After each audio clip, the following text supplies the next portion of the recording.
Mi nombre es Augusto Guillermo Van de Castel. Tengo 60 años, nací en 1965. Soy el segundo hijo, el primer hijo de mi padre, Augusto Van de Castel. Nieto de Adolfo Van de Castel, conocido como Luis Verstraeten.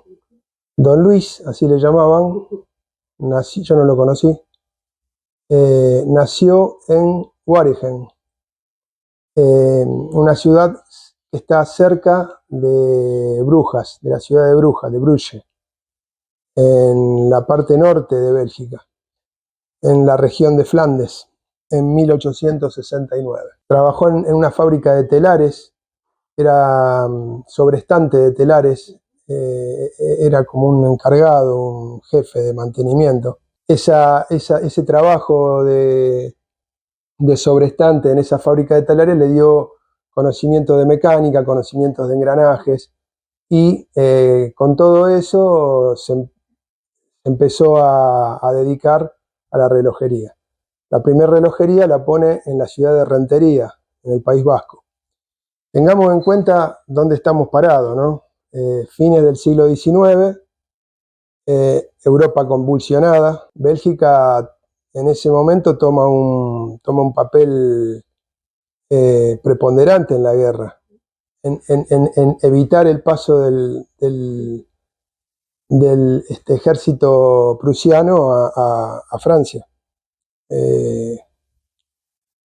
Y bueno, nada, en ese momento él se va de Bélgica, de su Bélgica natal, y se va al País Vasco. ¿Ya había formado familia o la familia se va? No había formado familia, era soltero. En el País Vasco conoce a mi bisabuela, Pietra Ignacia Retegui. Y mi abuelo, Augusto, el primer Augusto, nace en San Sebastián, en la capital de Guipúzcoa. Cuando fallece su señora, muy joven, deja a los hijos, a mi abuelo y 4 hijos más, a cargo de mi tío, el hermano tío bisabuelo, mío. En ese momento surge un trabajo en Argentina, más precisamente en Rosario, que era la instalación de los relojes de los viejos tribunales de Rosario. Ese reloj, yo después lo leí y no lo sabía, había sido comprado por un comerciante rosarino, Juan Canals, y bueno, había que instalarlo, pero no había quién. No sé cómo, se contactan con la relojería de Rentería, y ahí mi bisabuelo hace el viaje a América, que bueno, va a ser su viaje para la instalación de este reloj. Para la instalación del reloj de los viejos tribunales, de lo que hoy es la Facultad de Derecho, enfrente a la Plaza San Martín. Bueno, ya don Luis se queda acá en Argentina. El oficio era muy valorado, entonces ellos eran artistas, más que relojeros. Sí. Y eran obras de arte.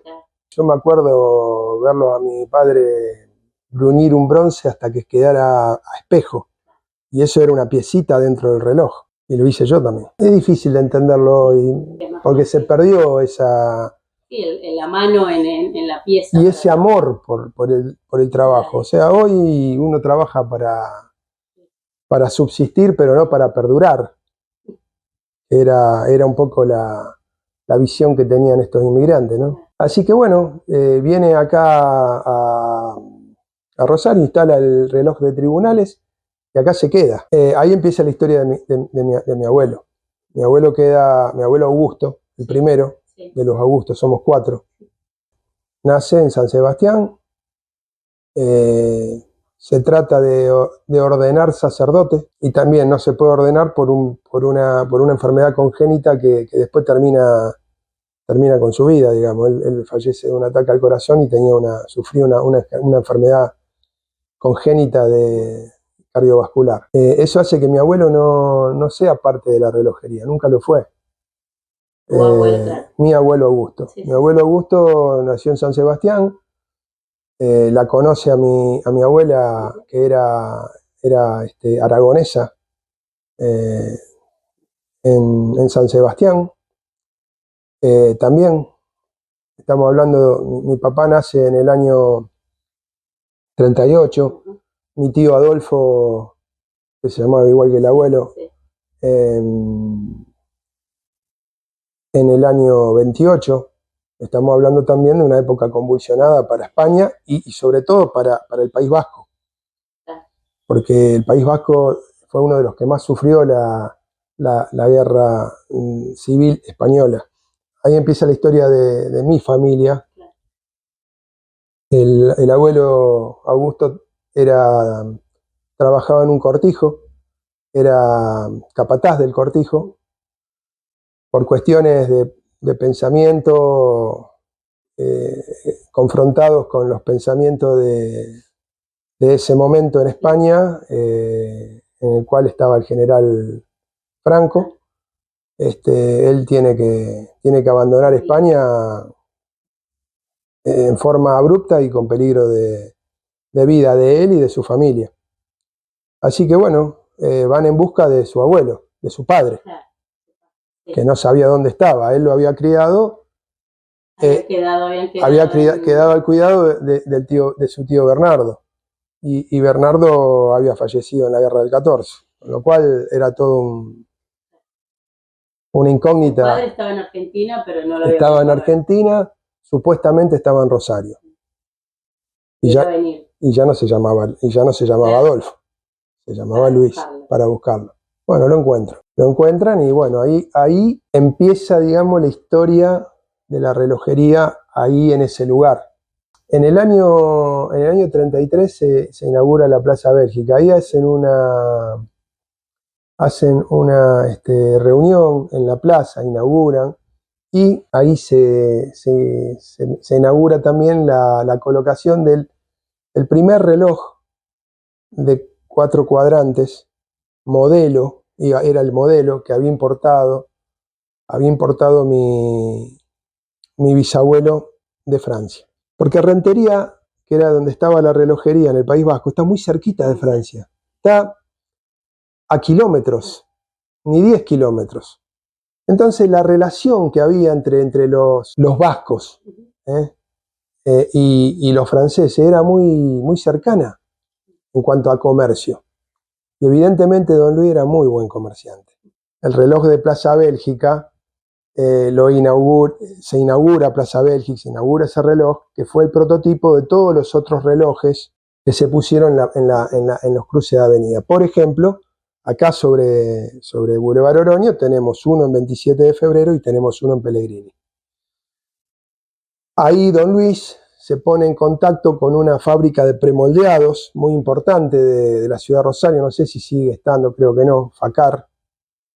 Y esa fábrica de premoldeados es la que con el prototipo del reloj francés hacen los fustes y los cuadrantes para después instalar. Los cabezales de 4 cuadrantes para poder instalar esos relojes. Tengamos en cuenta que todos esos relojes eran totalmente mecánicos. No había electricidad. Funcionaban a pesas. Funcionaban a pesas y a engranajes. Pesas que subían y bajaban, y esa energía potencial que tenían las pesas hacía que se transformaban en energía cinética y empezaban a hacer el movimiento del reloj. Entonces era todo milimétrico. Milimétrico generado en esa fábrica que estaba en la casa de mi abuela, que tenía una agujereadora, una fresa y un torno. Y que todo funcionaba a correa. Todo, absolutamente todo. Eso no queda nada. Yo lo quise donar. Lo quisimos donar en vida de mi padre. No nos dieron tiempo. Se robaron todo. Destruyeron todo. Otra realidad. Siempre en el contexto. Siempre el contexto es el que de alguna manera resume todo. Porque no era la relojería en el año 40 y pico, entre la década del 40, no tenía los riesgos que tenía hoy en esta época. Yo como me casé muy joven, a los 24 años, también mi padre con el deseo de ayudarme, porque necesitaba mantenerme y mantener la familia. Y bueno, ahí me empezó a llevar a los últimos relojes que hizo la relojería. Que ya no fue un solo reloj de cero, que fue el reloj de Isla Verde, que hice con él. Toda una experiencia. Yo ya estudiando ingeniería. Y bueno, el tema de montar un reloj es toda una obra de ingeniería también. No es solamente la maquinaria trabajada en el taller. Ese era el trabajo artesanal puro que hacían Augusto, mi papá, y Adolfo, mi tío, que en realidad se llamaba José Bernardo Carmelo Adolfo. Adolfo era el último nombre. Adolfo era el penúltimo. José Bernardo Adolfo Carmelo, el penúltimo. Ese fue el último reloj que se armó en el taller y se montó en Isla Verde.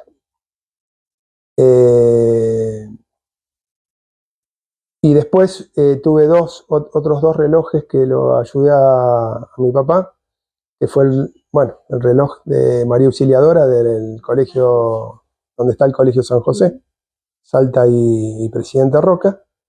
Y antes que ese, el de la iglesia Santa Rosa de Lima, que está enfrente del Colegio Normal número 1. Eso fue lo último que hizo mi papá. Después ya no se dedicó más bueno, vivió 83 años, los dos eran grandes y bueno, ya se habían jubilado o habían dejado de trabajar. Esa casa la alquilaban y que después fue comprada por mi abuela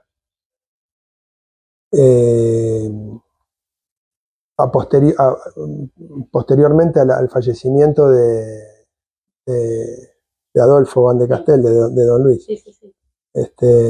Ya había fallecido él, tenía una entrada de carruaje, posiblemente con eso trasladaban y repartían.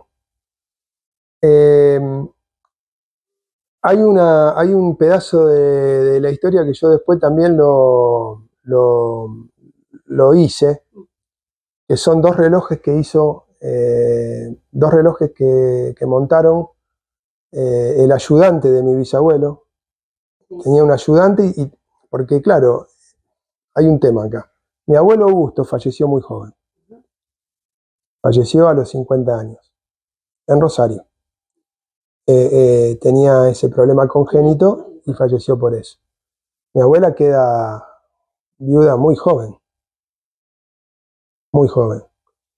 Mi papá tenía 18 años, así que fue en el 56 que falleció mi abuelo, Augusto.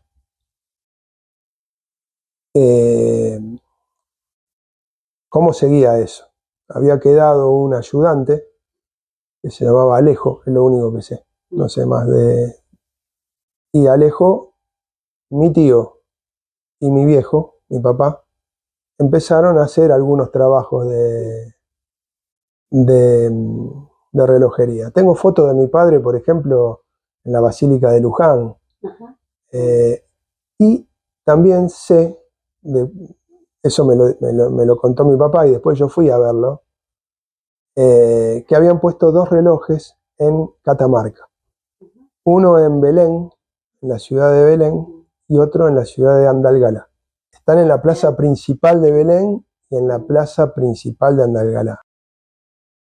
Se donó el carrillón completo y se donó la minutería que estaba en el frente de 3 de febrero 533. Esa minutería, que nosotros le llamamos reloj, no es el reloj, es una minutería. Ahí adentro hay un eje, dos engranajes, un juego de engranaje que le da movimiento a las agujas de un lado y a las agujas del otro. Nada más. Eso se llama minutería. Eso es lo que quedó del reloj. El reloj era un montón de engranaje bruñido a espejo, de bronce, espectacular, metido en una caja que estaba hecha de acero, la estructura era de acero y tenía vidrios. Y uno lo podía ver cómo funcionaba. Eso se trató de donar. Se trató de donar. 2 se robaron.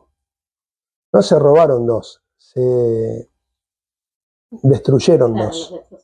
Así terminó la historia tristemente, Sí. terminó la historia de la relojería.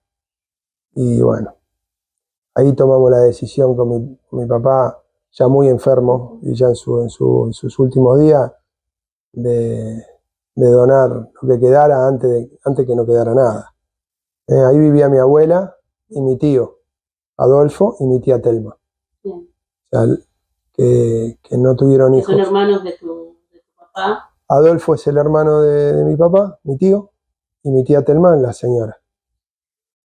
Telma René Mondino. Y bueno, ahí primero fallece mi tía Telma, después fallece mi tío Adolfo, y después mi papá. Y cuando a mi papá se le viene todo eso encima, ya grande y enfermo, ahí empieza un poco la transmisión oral de la historia. Las campanas, el carrillón tocaba los cuartos, tocaba las medias, y cuando llegaba a las horas hacía otra melodía. Normalmente el cuarto era corto, la media hora era un poquito más intensa, los 3/4 de hora también era corto, y las campanas hacían una melodía a la hora. Los hacían, los instalaban y los contrataban para mantenerlos. Tal cual. Que eso se cumple hasta la jubilación de mi tío Adolfo, y con mi padre también. Se mantiene los relojes de Villa Gobernador Galvez. ¿El reloj? Los relojes de 4 cuadrantes, ¿sí? Claro. Los relojes son los de Pueblo Nuevo, Cerca de Swift. cerca de Swift. Y hay otros 2, pero son de 4 cuadrantes, es la misma configuración de los que se ven acá en los cruces de avenida. Después mi papá, ya otra época, avanza la tecnología y se dedica también, coloca los semáforos en Villa Gobernador Galvez. Esos son de mi padre. Pero también estoy hablando, 10 años, estamos hablando del 75, década del 70, no más que eso, década del 70. Ahí hace toda la parte de semáforos, también agrega a la misma empresa familiar. Ese señor, don Luis Adolfo, nació en Waregem, en Bélgica, una sola persona. El hijo, Augusto Van de Castel, nace en el País Vasco, en San Sebastián. Se desvinculan. Viene don Luis a Argentina, a Rosario, a instalar los relojes de tribunales, y sigue la vida para mi abuelo al cuidado del tío Bernardo. Ahí se desvinculan las familias. Después vuelve con la emigración de mi abuelo, mi abuela Pilar, y sus 2 hijos, Adolfo y Augusto, Argentina, a buscarlo.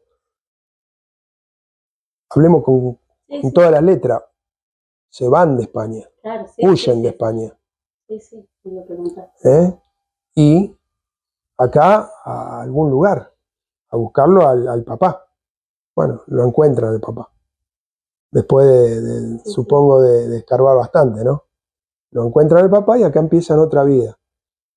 El tema es que mi abuelo, al tener la salud muy frágil, no está en la transmisión del oficio. El oficio se traslada del abuelo a los nietos, con este ayudante, Alejo, que estaba en el medio, que lo ayudaba. Esa fue la transmisión. Que los relojes de cruces de avenida estaban firmados, en los cuadrantes decía L. Verstraeten. Tienen que tratar de que vuelva esa firma y que algún día, cuando enseñen historia de Rosario, digan, esa firma responde a un relojero que vino de Bélgica a instalar los relojes de los tribunales de Rosario. Él en ese momento donó ese reloj para darle el tiempo a Rosario, porque era así. Ese barrio vivía con el tiempo de la relojería, y marcaba el tiempo. Al cartero, al panadero, al puerto. Entonces esas campanas eran el indicador del paso del tiempo. Bueno, ahora nos toca a nosotros desde otro lado, desde otro lugar, pero me parece súper importante que se preserven esas cosas. Las vi hermosas, nunca las vi así. Sí, y al reloj tampoco lo vi así nunca. Así que estaba radiante. Y bueno, nada, esas cosas a mí me gustan, lo veo bien. Lo veo bien que así sea. Y ojalá que algún día suenen, porque suenan lindos.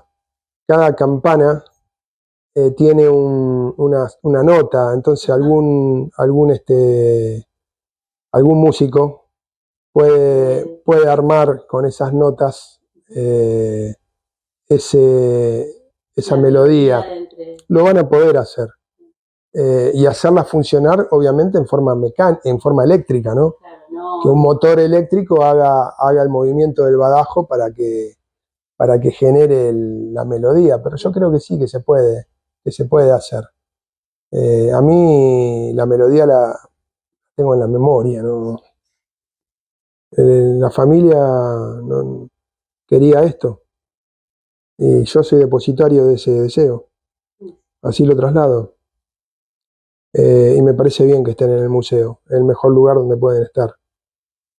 Esas campanas se colocaron cuando Luis Bestraeten viene a Rosario. En 1906 viene a Rosario y alquila la casa de 3 de febrero a la familia Gonela, Juan Gonela. Estamos hablando del principio del siglo XX. En ese contexto, las campanas eran algo muy raro, ¿no? Se fabricaban en Europa, entonces había que conseguirlas. Lo que él se trae son los planos, que no me quedó nada, me encantaría tenerlo. Quedó un reloj en la casa de mi padre, de pie, quedó el de mi tío quedó ahí, lo rompieron. Todo lo que quedó en esa casa se destruyó y se robó. Así que bueno, hoy quedan paredes que se están cayendo. Pero bueno, me quedo con esto. Los tiempos difíciles generan hombres fuertes. Siempre. Y bueno, mi familia fue así.